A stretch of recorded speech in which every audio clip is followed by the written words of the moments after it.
way we work changed over the course of the year. Whether you're working from home or from the office. For a long while, this has become the new normal. Since the 28th of September, up to half of a company's workforce is allowed to go back to the workplace. But getting employees back into the office hasn't been that easy.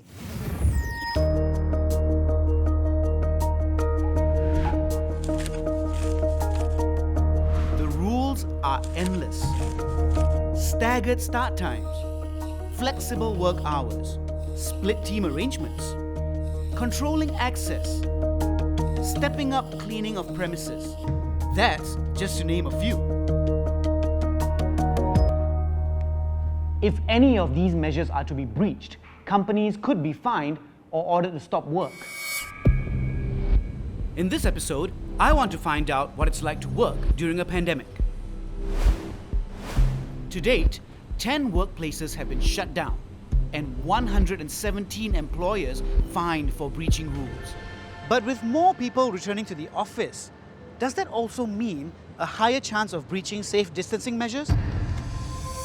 To find out, I'm joining Inspection Officers Claire Che and Muhammad Hafiz from the Manpower Ministry. Let's go! We're given exclusive access to their ground operations. Today, they are paying a local business a surprise visit. Where do you want to start first? Factory? The company's general manager shows the MOM officers around. Later you furnish us with the manpower strength. As for now, we proceed to office first. Hafiz and Claire make a beeline for areas where employees commonly gather, such as meeting rooms, and of course, the pantry. They find out how many people are allowed into the pantry at any one time. True. They all have schedules for their meals. They ask quite a number of questions, questions like how many people are supposed to be in the office, what's the maximum capacity, are their teams split, do they have people outside of the office? From the office, Claire and Hafiz move on to the warehouse, inspecting every floor and every corner.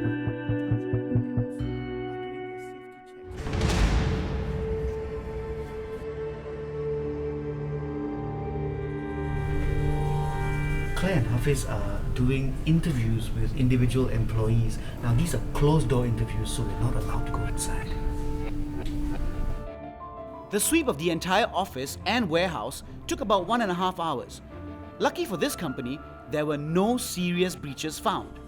I got hold of Claire after the inspection to find out what companies struggle with the most when trying to meet the many safe distancing rules. What are the challenges you face when, talking to employers and employees? There could be miscommunication between employers and employees about their work arrangements. Some employees may feel that their employers are purposely asking them to return to the workplace when actually they are required physically to be in the workplace. So when do you actually shut down a company? If we find that the company's system of safe management measures is inadequate to manage transmission risk, we will direct the companies to cease its operations at the workplace until they have taken steps to ensure that the gaps have been addressed. COVID-19 numbers are generally on the decline, right? So why still so strict? We cannot afford to let our guard down. Workplaces should still continue to adhere to safe management measures in order to ensure the safety of everyone.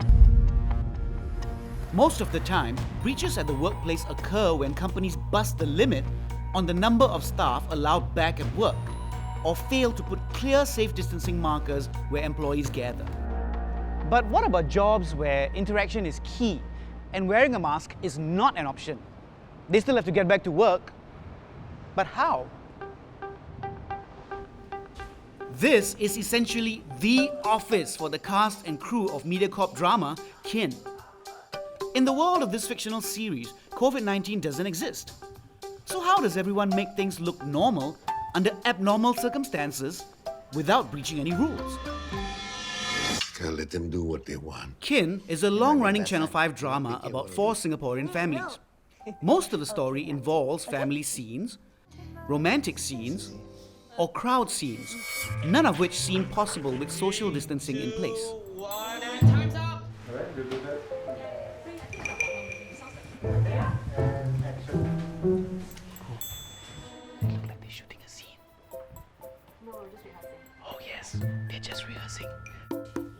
Okay, we do one more. I actually feel a bit funny not wearing my mask on set, so I better put it on. Hi.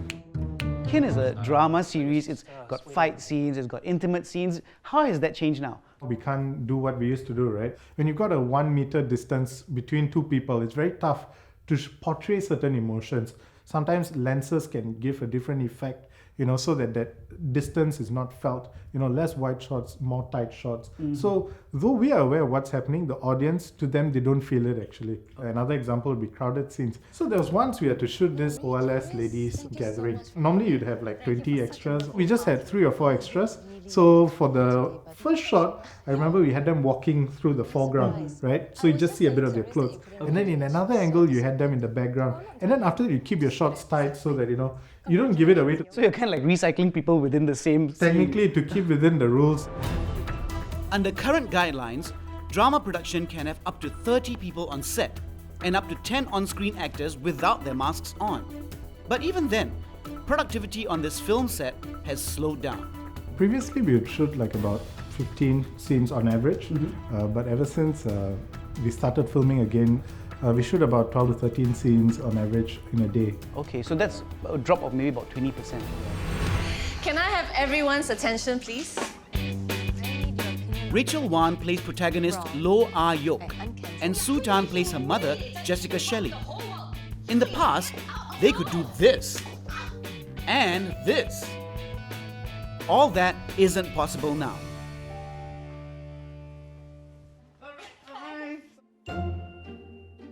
How different is acting life now with all these guidelines in place? Rehearsing with the mask is very difficult. It's very hard to hear your scene partner, and then I think it affects sound as well. I just do feel restricted. When we first came back to shoot, it was just super weird, and we didn't know how to adapt to the SOPs. It takes away a lot of emotions. Now a lot of our scenes are very cold, very separated, and it's a bit hard to be more invested in the story than before. Now we're all just fighting on the show. I'm honestly very, very tired already of having to maintain a distance or having to show my intimacy or my love for someone 1 meter apart. I have to send you my emotions 1 meter away. Intimate scenes are now removed completely in Kin, which is shot entirely in Singapore. But some production companies overseas have resorted to drastic measures to keep the storyline going. In Hollywood, actors' real-life partners and even mannequins are employed as kissing stand-ins. Visual effects are also used to replace background actors in crowd scenes. In the United Kingdom, cast and crew at BBC Drama may even have to be quarantined together so regular filming can continue. With more of us allowed back to work, the risk is now greater than ever. What are the odds of getting COVID-19 from the workplace? Why hot desking? Isn't it more dangerous? Effectively you're sharing a space, right?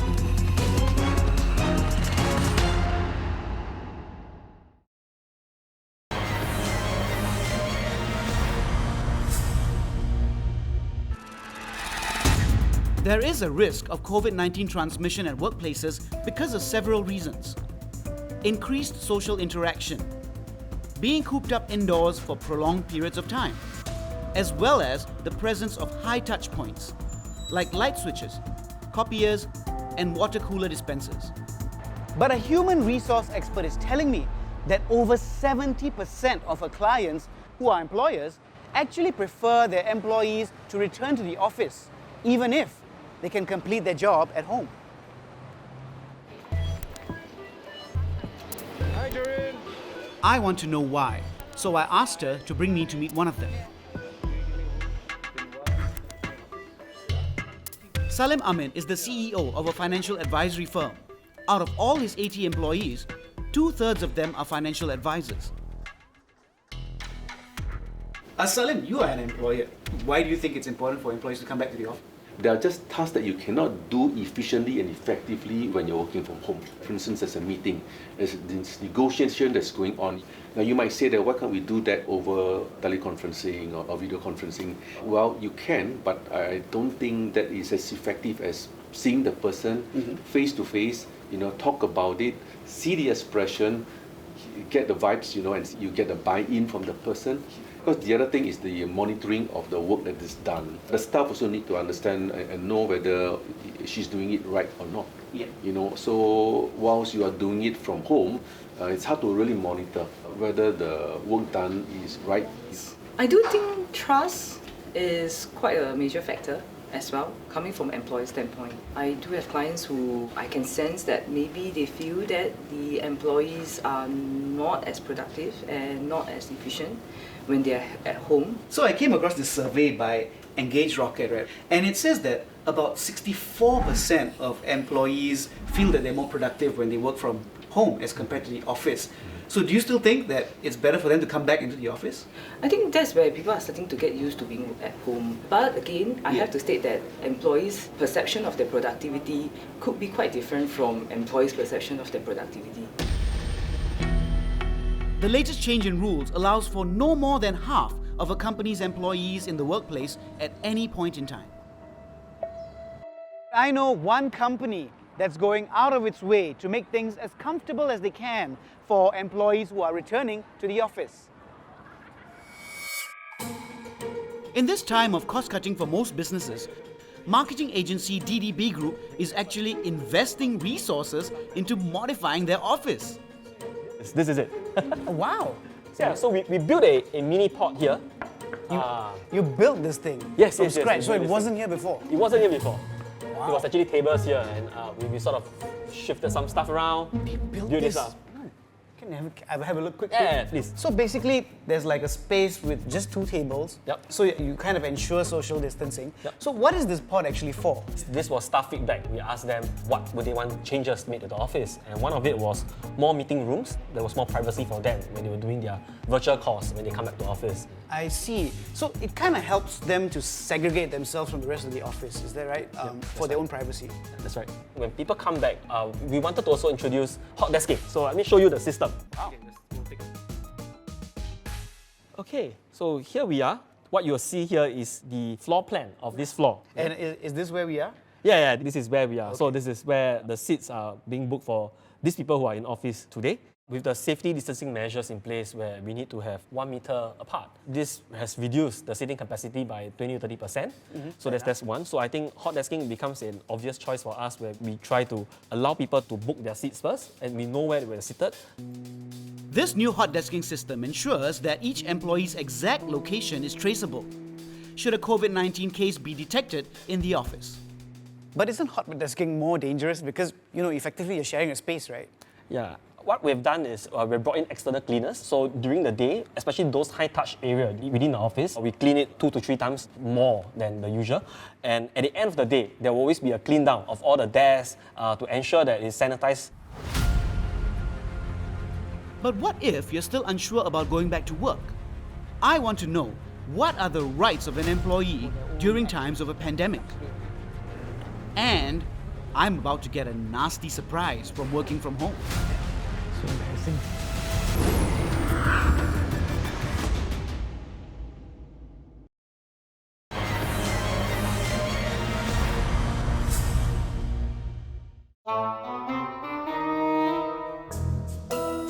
I spent my early years as a teacher. But I decided to pursue my passion in music, so I left teaching and became a musician. And while I now own a restaurant, I generally don't work in an office space. I'm enjoying the freedom and privacy, but soon I'll feel very differently about telecommuting. My producer is being a bit mysterious. She told me to come for a shoot, didn't tell me who I'm meeting, and then asked me to bring my laptop.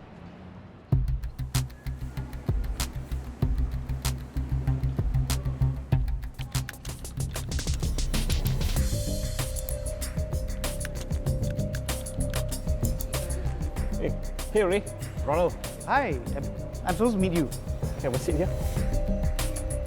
Okay, I understand you are a Man U fan and you're working on a video for Christmas. I think almost completed right now. How do you know that? Because we have a software planted on your machine. Were you away from your computer? My producer took my computer last week, so that's what you did.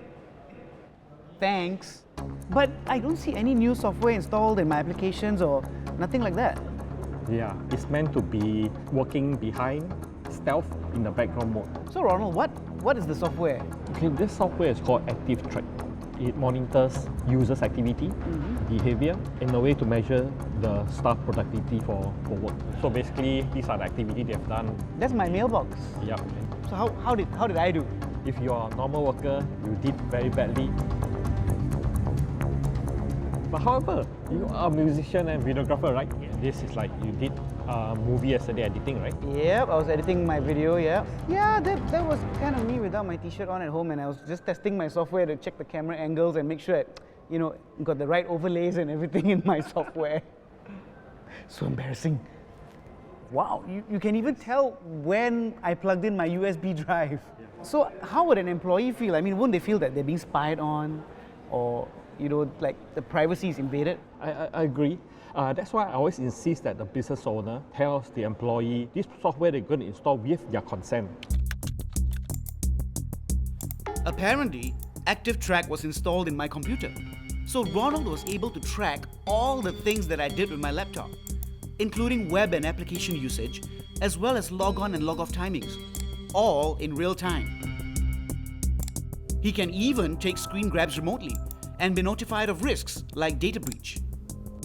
Was there a surge in the number of employers using this software in the past few months? Before this COVID, we were only getting about maybe 1 inquiry per month. But after the COVID, we had about 20 to 30 inquiries every week. That's 80 times more people asking for the software. Wow. There will be like insurance company, finance company that deal with personal data. We have seen so many data breach almost every other week. So this actually helps you to see where the leaks actually happens. In a way, it kind of protects the employee as well. What else can they use it for? It actually allows you to measure who are your most productive employee and your least productive employee, and which employee needs extra help to make them adapt to a new environment, working from home. Would this kind of software cause more distrust between the employer and the employee? I think to a certain level it will. It depends whether bosses approach this deployment of this software properly. People actually buy this software for two reasons. One is for tracking the employee for work productivity, the other one is spying. So spying is something we don't condone because this is against personal privacy. So what's the difference between spying and tracking? So tracking means you're giving consent. Yeah. Spying means no consent. So just one last thing, right? If you could help me uninstall the software from my computer. Sure.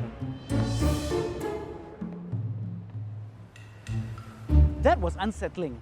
Ronald said that employers should inform their employees about any monitoring software in their computers. Now that has opened up a whole can of worms.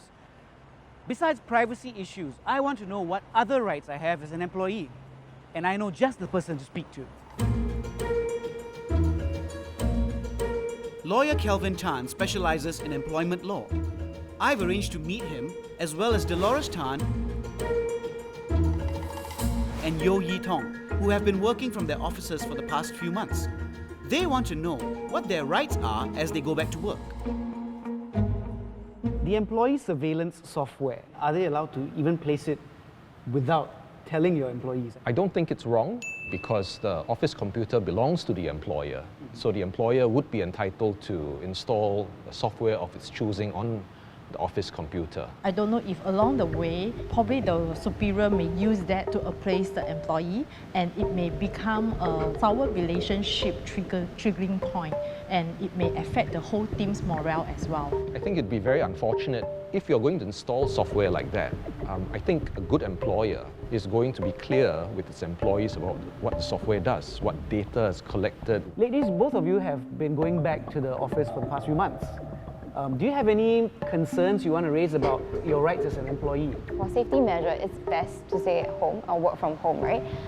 So then if your boss tell you, you have to come back, can I say no? So it would be within the company's or the employer's rights to do that if it has made the provisions to make sure that there's a safe working environment. So let's say if I discover that the working environment is not exactly safe, then what do I do? Have a conversation, but if that conversation gets you nowhere, you have a recalcitrant employer, really the authorities are the remedy. You can go make a complaint, and I can be sure that the authorities will be down in a flash. I think the biggest question on everyone's minds is, what if I get COVID-19? Is the company liable for that? Two things that I play here. One is what happens to the time that you're away. Now, the Ministry of Manpower has advised that that period that you're away will count as hospitalization leave.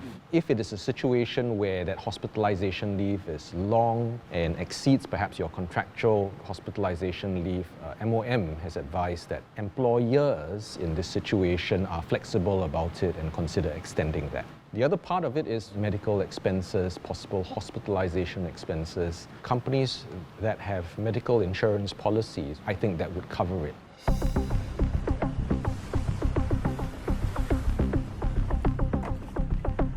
Office life will likely not return to what it was before the pandemic. So we'll just have to get used to this new norm at the workplace. After all, flexible work arrangements and staggered hours don't sound that bad. And as far as wearing a mask goes, at least no one can hear me mumbling things under my breath. I still can't believe my producer put monitoring software in my laptop. Never lending my laptop to her again.